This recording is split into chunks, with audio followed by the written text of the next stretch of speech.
Hello student, मैं अनूप राय। मेरे YouTube channel spark up classes पर आप सभी लोग का स्वागत है। जैसा कि आपने थंबनेल पे देखा होगा, कास्ट सर्टिफिकेट यानी कि जाति प्रमाण पत्र के बारे में आज ए टू जेड सारी जानकारी मैं आपको दूंगा।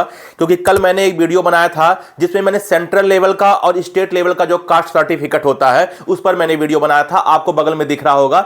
इसमें मैंने बताया था कि कैसे आप पहचानेंगे कि सेंट्रल लेवल वाला है या स्टेट लेवल वाला है। तो आप ये वीडियो देखिए, इसमें मैंने सेंट्रल और स्टेट का अंतर बताया है। आपको ए टू जेड सारी बात इसमें पता चल जाएगा, केवल सेंट्रल और स्टेट से रिलेटेड। इस वीडियो का जो लिंक है आपको वीडियो के डिस्क्रिप्शन में मिल जाएगा और इसी वीडियो के लास्ट में जहां थैंक यू फॉर वाचिंग लिखाता है वहां पे मिल जाएगा। तो चलो देर ना करके जानते हैं आज कास्ट सर्टिफिकेट के बारे में ए टू जेड पूरी जानकारी।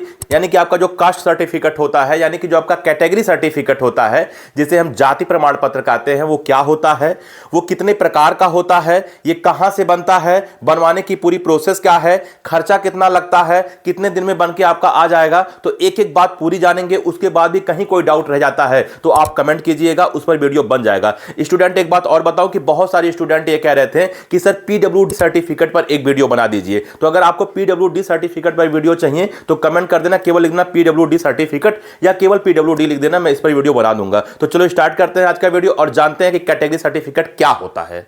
तो कैटेगरी सर्टिफिकेट यानी कि कास्ट सर्टिफिकेट, जिसको हिंदी में जाति प्रमाण पत्र या हम श्रेणी प्रमाण पत्र कहते हैं, यह एक सरकारी दस्तावेज होता है जिससे यह पता चलता है कि व्यक्ति किस जाति का है या किस श्रेणी का है। जाति या श्रेणी पता होने से क्या होता है, उसको आरक्षण मिलता है। जैसे मान लीजिए वो कहीं एडमिशन करा रहा है किसी यूनिवर्सिटी में या किसी कॉलेज में, या कोई सरकारी भर्ती निकली हुई है उसमें, या फिर कोई एग्जाम आप दे रहे हो, सीयूईटी, नीट, एम्स, कोई भी आप एग्जाम दे रहे हो, तो इन सब जगह पे आरक्षण मिलता है। अब आप कहोगे सर आरक्षण क्या होता है, तो कल के वीडियो मैंने एक शॉर्ट में बात समझाया था, आज फिर समझा दे रहा हूं। आरक्षण का मतलब यह हो गया कि मान लीजिए कोई एग्जाम हो रहा है और वह एग्जाम 100 नंबर का है, तो उसमें बहुत सारे स्टूडेंट पार्टिसिपेट कर रहे हैं, हर एक कैटेगरी के स्टूडेंट, चाहे वो जनरल हो, चाहे वो ओबीसी हो, चाहे वो एससी हो, चाहे वो एसटी हो, हर एक स्टूडेंट उसमें पार्टिसिपेट कर रहे हैं।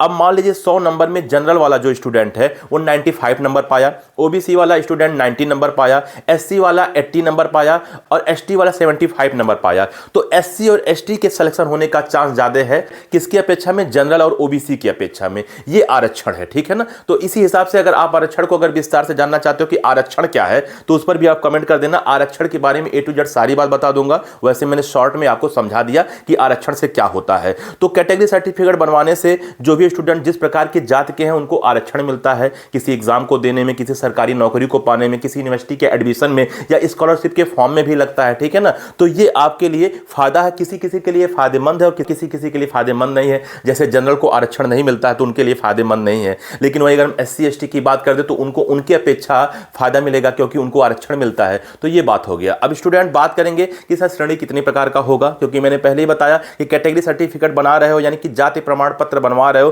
तो श्रेणी जानना जरूरी है। तो सबसे पहला जनरल, जो जनरल है उनका कैटेगरी सर्टिफिकेट नहीं बनता है क्योंकि उनको आरक्षण नहीं मिलता है, तो उनका कैटेगरी सर्टिफिकेट नहीं मिलता है। कोई फॉर्म अगर वो भर रहे हैं उसमें उन्होंने अगर जनरल लिख दिया तो समझ जाइए कि वो जनरल है, उनको कोई कैटेगरी सर्टिफिकेट नहीं बनता, इनको कोई आरक्षण नहीं मिलता। लेकिन इसी जनरल में ही एक स्पेशल कैटेगरी होता है ईडब्ल्यूएस। तो ईडब्ल्यूएस जो होते हैं वो थोड़ा सा आर्थिक रूप से कमजोर होते हैं। जैसे जनरल में जो आर्थिक रूप से कमजोर थे उन्होंने मांग किया कि मान लीजिए जनरल को आरक्षण नहीं मिलता, लेकिन जनरल में जो आर्थिक रूप से कमजोर है कम से कम उनके लिए एक सर्टिफिकेट बने जो कि उनको आरक्षण मिले, किसकी अपेक्षा, जनरल की अपेक्षा, ठीक है ना। तो जनरल में एक ईडब्ल्यूएस होता है। फिर ओबीसी में भी इसी प्रकार से दो होता है, एक ओबीसी एनसीएल होता है यानी कि नॉन क्रीमी लेयर, और एक ओबीसी सीएल होता है। तो जो आपका ओबीसी सीएल होता है इनको भी आरक्षण नहीं मिलता है, लेकिन जो ओबीसी एनसीएल होता है इनको आरक्षण मिलता है। उसके बाद आपके एससी हो गए और एसटी हो गए। तो ये आपके 5-6 जो मैंने बताया वो कैटेगरी होते हैं। अब इनको कैटेगरी के हिसाब से आरक्षण मिलता है, ठीक है ना। अब बात करें सर कैटेगरी सर्टिफिकेट कितने प्रकार का होता है, तो स्टूडेंट कैटेगरी सर्टिफिकेट आपका 2 प्रकार का होता है। एक आपका सेंट्रल कैटेगरी सर्टिफिकेट होगा, एक आपका स्टेट वाला होगा।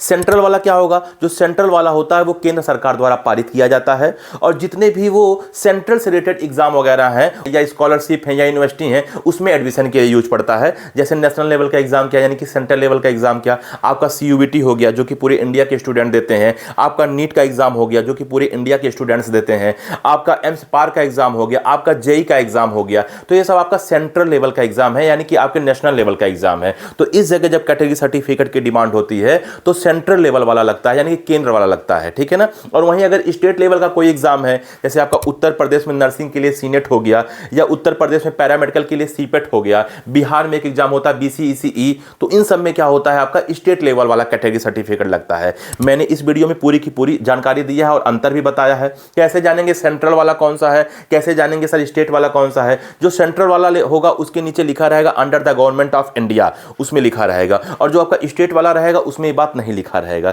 दूसरा पहचान है कि सेंट्रल वाला जनरली आपका इंग्लिश में होता है और स्टेट वाला जनरली आपका हिंदी में होता है, ठीक है ना।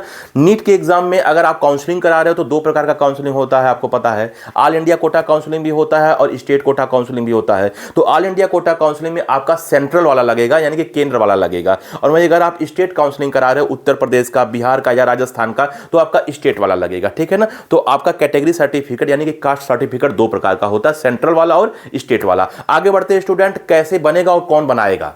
तो सबसे पहले बात करते हैं कि कहाँ बनता है। तो देखिए ये एसडीएम ऑफिस में बनता है, या फिर ये तहसील में आप बनवा सकते हो। राज्य की जो ऑफिशियल वेबसाइट है वहाँ भी आप ऑनलाइन बनवा सकते हो, और आपका सीएससी सेंटर है या जन सेवा केंद्र जो है आप वहाँ से भी बनवा सकते हो। ये मैंने बनवाने का स्थान बता दिया, कहाँ कहाँ, एसडीएम ऑफिस में, तहसील में, राज्य की जो ऑफिशियल वेबसाइट है वहाँ से ऑनलाइन आप आवेदन कर सकते हो, और सीएससी सेंटर या जन सेवा केंद्र पर आप बनवा सकते हो। आगे बढ़ते हैं स्टूडेंट की बनवाने की प्रक्रिया क्या है, क्या प्रोसेस है, कैसे बनेगा। तो ये दो प्रकार से बनता है, एक ऑनलाइन इसका प्रोसेस होता है, एक ऑफलाइन प्रोसेस होता है। तो सबसे पहले हम ऑनलाइन प्रोसेस की बात कर रहे हैं। तो ऑनलाइन प्रोसेस में क्या करना है आपको, जो राज्य की आपका जाति प्रमाण पत्र वाला वेबसाइट है उसे आप ओपन करिए, पहला काम। दूसरा काम क्या है कि आप न्यू रजिस्ट्रेशन के लिए अप्लाई करिए, फिर अपना कैटेगरी चुनिए, जैसे आप ओबीसी हो, एससी हो, एसटी हो। मैंने बोला कि जनरल का नहीं बनता है, लेकिन जनरल में जो स्पेशल ईडब्ल्यूएस होता है उनका बनता है, और ओबीसी में भी दो प्रकार के होते हैं, एक एनसीएल और एक सीएल। तो एनसीएल का बनता है, सीएल का नहीं बनता है। तो पहले कैटेगरी चुने कि आप ईडब्ल्यूएस हो या ओबीसी, एनसीएल हो या एससी हो या एसटी हो, कैटेगरी आप चुने। उसके बाद उसमें कुछ आपको जरूरी जो दस्तावेज है यानी कि जो डॉक्यूमेंट्स हैं वो आपको अपलोड करना होगा। कौन कौन से डॉक्यूमेंट्स लगेंगे आप धैर्य रखिए, अभी मैं वो भी बताऊंगा। नेक्स्ट अगर हम बात करें तो फॉर्म को आप सबमिट करिए, फिर वेरिफिकेशन के बाद आपका जो सर्टिफिकेट है वो जारी हो जाएगा। कितना समय में सर लगभग बन जाएगा, 2 से 3 हफ्ते में आपका बनकर आ जाएगा, ठीक है ना। वहीं अगर हम ऑफलाइन प्रोसेस की बात कर दें तो ऑफलाइन प्रोसेस में आपको तहसील पे जाना होगा या आपको एसडीएम ऑफिस में जाना होगा, या तो आप तहसील जाएं या फिर एसडीएम ऑफिस में जाएं। आवेदन फॉर्म लें, वहां एक आवेदन फॉर्म मिलेगा आवेदन करने के लिए, अप्लाई करने के लिए। फिर जो डॉक्यूमेंट है वो अटैच करें, जो भी डॉक्यूमेंट्स अभी मैं आपको बताऊंगा वे सभी डॉक्यूमेंट्स की आप फोटो कॉपी ले जाइएगा, उसको आप अटैच करें, फिर जमा करें। वेरिफिकेशन के बाद फिर मैंने कहा कि 2 से 3 हफ्ते के अंदर बनके आपका आ जाएगा। तो दो तरीका है, एक ऑनलाइन भी बनवा सकते हो, एक ऑफलाइन भी बनवा सकते हो। आपकी मर्जी, आप कैसे बनवा रहे हो, जो भी आपको सुविधा हो उस हिसाब से आप बनवाइए। आगे बढ़ते हैं स्टूडेंट, सर कौन कौन से डॉक्यूमेंट्स लगेंगे इसमें। तो आधार कार्ड लगेगा, इन सब का फोटो कॉपी लगेगा, ठीक है ना। तो आधार कार्ड लगेगा, उसके बाद आपका निवास प्रमाण पत्र लगेगा, राशन कार्ड लगेगा या फिर वोटर आईडी लगेगा, पिता का जाति प्रमाण पत्र लगेगा। अगर आपके पिता का जाति प्रमाण पत्र तो लगा दीजिएगा, नहीं हो तो कोई बातें नहीं, ठीक है ना। एक पासपोर्ट साइज आपका फोटो लगेगा, और आपका आय प्रमाण पत्र लगेगा। ओबीसी के लिए तो अनिवार्य है आय प्रमाण पत्र, ठीक है ना। तो इतना डॉक्यूमेंट्स आप तैयार रखें। अगर आप ऑनलाइन बनवा रहे हो तो आपके ये डॉक्यूमेंट्स क्या करना होगा, आपको अपलोड करना होगा, ठीक है ना।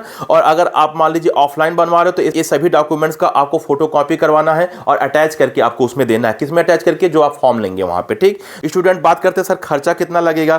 तो खर्चा बहुत ज्यादा नहीं है। अगर आप सरकारी ऑफिस में जाके बनवा रहे हो तो ज्यादा ज्यादा आपका 50 रुपया लगेगा, आपका फॉर्म का पैसा लेते हैं वो लोग। और अगर आप मान लीजिए आप सीएससी पे जा रहे हो या जन सेवा केंद्र पे जा रहे हो तो वो अपने अनुसार पैसा ले सकते हैं, कोई 50 रुपए से लेकर 200 रुपए तक ले सकता है, इससे ज्यादा नहीं लेगा। अब डिपेंड करता है कि वो कितने में बनाता है, ठीक है ना।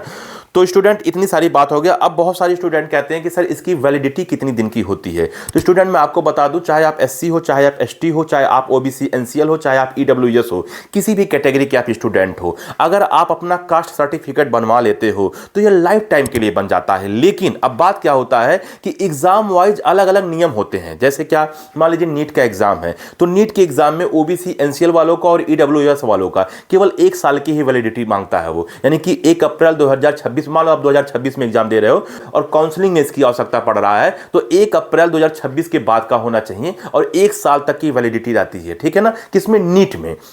वहीं SC ST की बात कर दें तो उनका बहुत दिन तक रहता है, करीब करीब 8 सालों तक रहता है, कोई दिक्कत नहीं है, लेकिन ये रहता है लाइफ टाइम के लिए है। अब अलग अलग एग्जाम की अलग अलग नियम कानून है। अब हो सकता है आप CUET का एग्जाम दे रहे हैं, उसकी अब नोटिफिकेशन पढ़िए कि उसमें वो क्या लिखा है। उसका हो सकता है वैलिडिटी वो 2 साल का दे दे, किसका, EWS का और OBC NCL का, ठीक है ना। SC ST का हो सकता है लाइफ टाइम के लिए दे दे। फिर मान लीजिए आप MSPAR का एग्जाम दे रहे हैं, इसी प्रकार से कोई और आप एग्जाम दे रहे हैं, आप UPSC का एग्जाम दे रहे हैं, तो ये एग्जाम वाइज डिपेंड करता है कि आप एग्जाम देखिए कौन सा एग्जाम है, उसका नोटिफिकेशन पढ़िए कि उसमें जो कास्ट सर्टिफिकेट है यानी कि जो जाति प्रमाण पत्र है उसकी वैलिडिटी किस कैटेगरी के लिए कितना दिन का दिया हुआ है, ठीक है ना। तो आप बिल्कुल परेशान ना हो। कुछ स्टूडेंट हमसे बार बार पूछते हैं कि सर वैलिडिटी कितने दिन की होगी, तो वैलिडिटी हम कैसे बताएं, डिपेंड करता है कि आप कौन सा एग्जाम दे रहे हो। अगर आप जो एग्जाम दे रहे हो आप उसकी ऑफिशियल वेबसाइट पे जाइए, उसका नोटिफिकेशन पढ़िए, उसमें लिखा होगा। हो सकता है नीट के लिए पहले 1 साल के लिए मांगता था, अगले साल नियम कानून चेंज कर दे, तो फिर क्या होगा, तो उस टाइम पे हो सकता है वो 2 साल के लिए कह दे, 3 साल के लिए कह दे, या केवल 6 महीने के लिए वैलिडिटी कह दे।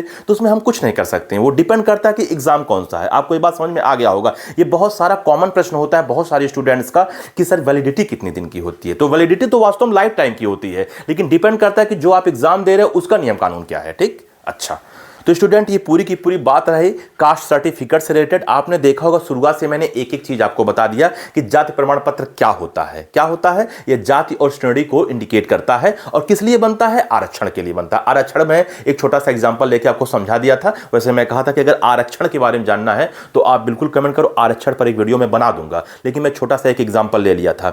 कहां बनता है ये भी मैंने बता दिया, कितने प्रकार का होता है ये भी मैंने बता दिया, किसका किसका नहीं बनता ये भी मैंने बताया कि जनरल का और आपका OBC CL का नहीं बनता क्योंकि इनको आरक्षण नहीं मिलता है, बाकी को आरक्षण मिलता है तो उनका बनता है। अगर जनरल में स्पेशल कैटेगरी हो EWS तो आपका बनेगा, OBC NCL हो तो बनेगा, SC ST का बनेगा। और PWD जो भी दिव्यांग है उनके लिए एक स्पेशल सर्टिफिकेट बनता है, उस पर भी मैंने कमेंट करने के लिए बोला था, ठीक है ना।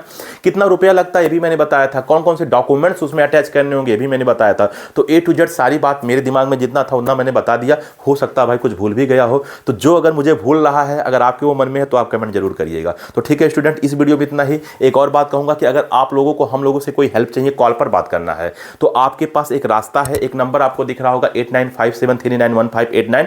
आप इस पर व्हाट्सएप मैसेज करें, एक QR कोड जाएगा, 200 का पेमेंट करके आपको स्क्रीनशॉट भेजना होगा और अपना नाम लिखकर भेजना होगा। आप देखोगे कुछ ही देर के बाद आपके पास कॉल जाएगा और आपका जो भी डाउट है वो एक एक करके समाधान किया जाएगा, यानी कि सॉल्व किया जाएगा। और अगर डाउट हम लोग सॉल्व नहीं कर पाते हैं तो आपका जो पैसा है आपके अकाउंट में रिफंड कर दिया जाएगा। तो ठीक है स्टूडेंट, इस वीडियो में इतना ही। मिलते हैं नेक्स्ट वीडियो, तब तक के लिए जय हिंद।